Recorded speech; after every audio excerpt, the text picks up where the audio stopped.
Hey, this is Eli Campbell. You know, Steamboat is renowned worldwide for skiing, biking, and all that our natural playground has to offer. We're fortunate, though, that the natural beauty here attracts more than just outdoor enthusiasts. From local legends to world-class acts, amazing musicians regularly play the venues in our little corner of Northwest Colorado. Join me as I explore the stories and experiences of these talented artists who bring unforgettable performances to Steamboat. This is your Steamboat Sound Check. Eli Campbell here with you. Happy to be joined by Andy Dunnigan of the Lil Smokies.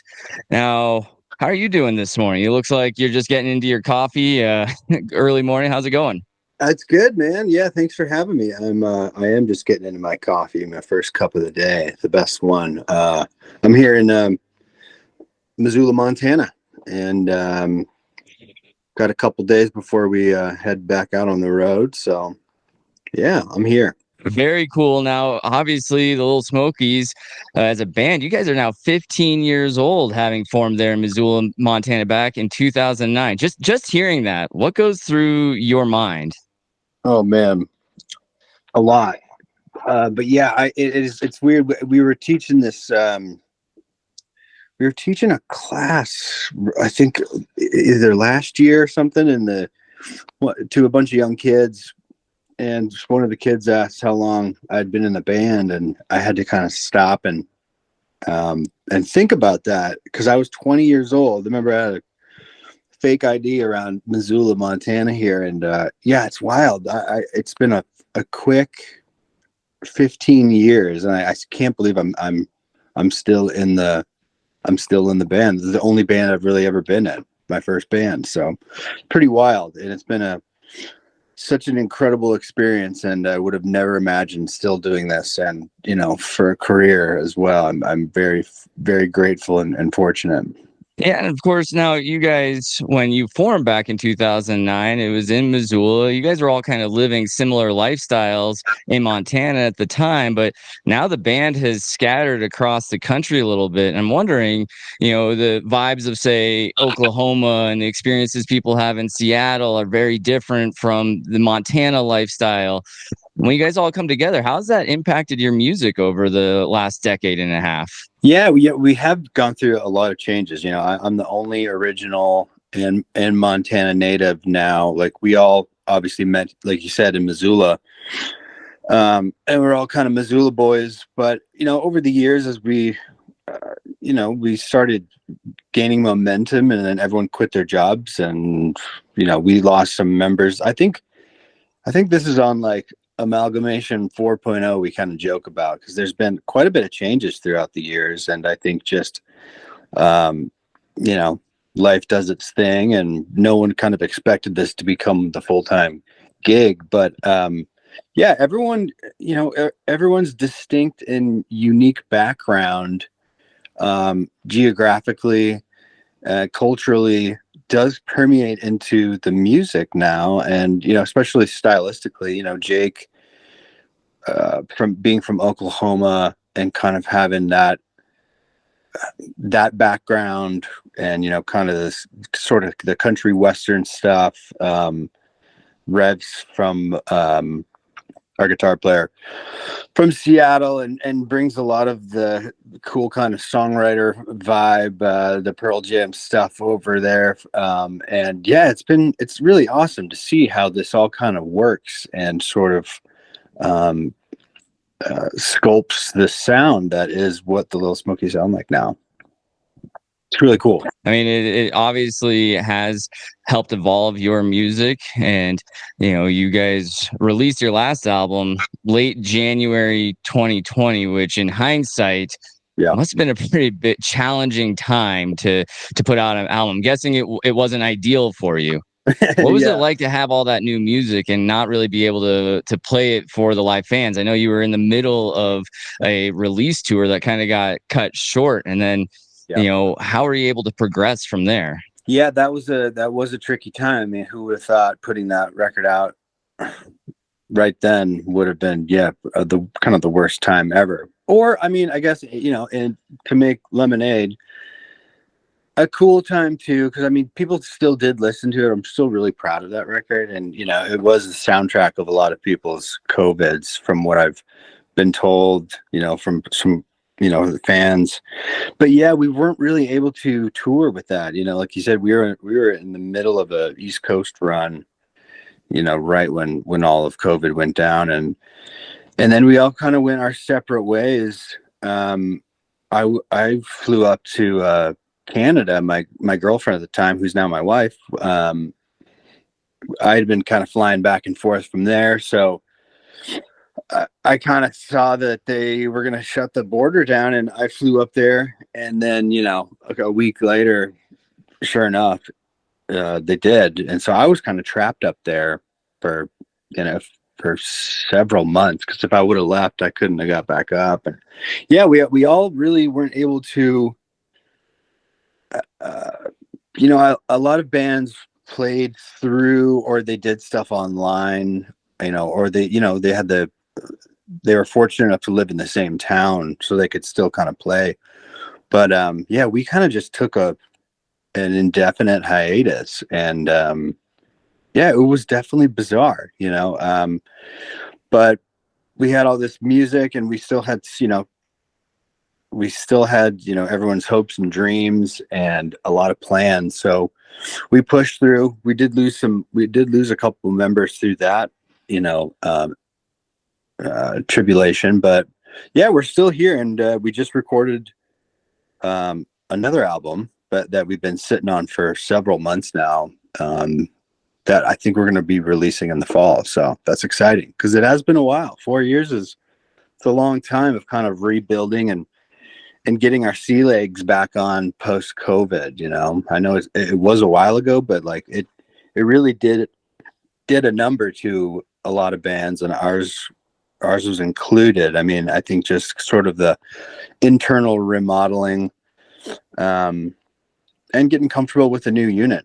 That was going to be my next question, really, is, you know, since you guys released your self-titled debut album back in 2013, it hasn't been more than 4 years Yeah. for new music. And it sounds like you've got something. A lot of musicians that I've talked to use that COVID time to start writing more music, and that's kind of how they internalized it and dealt with it. Is that reflected in some of this new work that you guys have put together, or is it more just stuff that's come up since then? Yeah, I mean, I think these were songs that definitely were formatted, you know, in COVID. You know, personally, that's kind of how we always, you know, bring these songs to the band. You know, if it's my song, I'll have the bulk of it written, you know, and then, you know, bring it to the guys, and then we sort of just sit around and wood shop and arrange them. And that goes for, you know, when Rev and Jake bring a song to the table. So yeah, these were all kind of songs we had swirling around from COVID.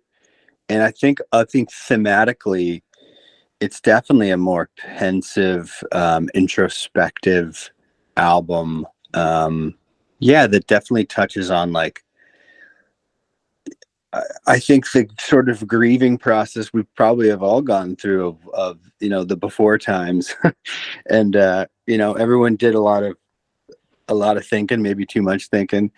And yeah, it's really good. I feel like it's a mature album. It's a thoughtful, perhaps a touch slower, and yeah, it feels like a post-COVID album. I don't know what that really means. It's kind of ambiguous, but I think when you listen, you'll understand. Well, I'm excited to hear some of that new music when you guys are here in Steamboat playing April 13th, part of the Bud Light Rocks the Boat concert series here. And that's obviously one of the reasons we're chatting with you. But before I ask specifically about that, I want to ask you about another big part of the Steamboat music scene, which is WinterWonderGrass. You guys played there last year. We missed you at this year's Steamboat Festival, but you're going to be playing in Tahoe. You're going to see a lot of our Steamboat friends at Baja, Wondergrass. Just, you know, because it's such a big part of the Steamboat scene, and Scotty and Britt and a lot of the producers of WinterWonderGrass are Steamboat locals. Just curious, what has it meant to you to be part of that WinterWonderGrass family over the years? Oh man, it's such a cool thing. It really is. And I don't, So I'll say that loosely, but I really mean it with the WinterWonderGrass family. And I think it runs deeper because we have been playing these events. They were, I don't know, they really catapulted us into this scene in a lot of ways. I think we were playing some of the really early, where was the like those first few Wondergrasses in Colorado? It was the first few were in the Vail Valley area before they brought it out to Steamboat. Yeah, and those were so much fun, and we just met, I don't know, all our buddies who were heroes and still are heroes at the time, and we were just kind of young and out of our minds and had no idea what we were doing. But Scotty, believed in us, and we did the Camp Out for the Cause stuff, and they were just really unique experiences from the get-go, and they were very well run, very well organized, clean, family friendly.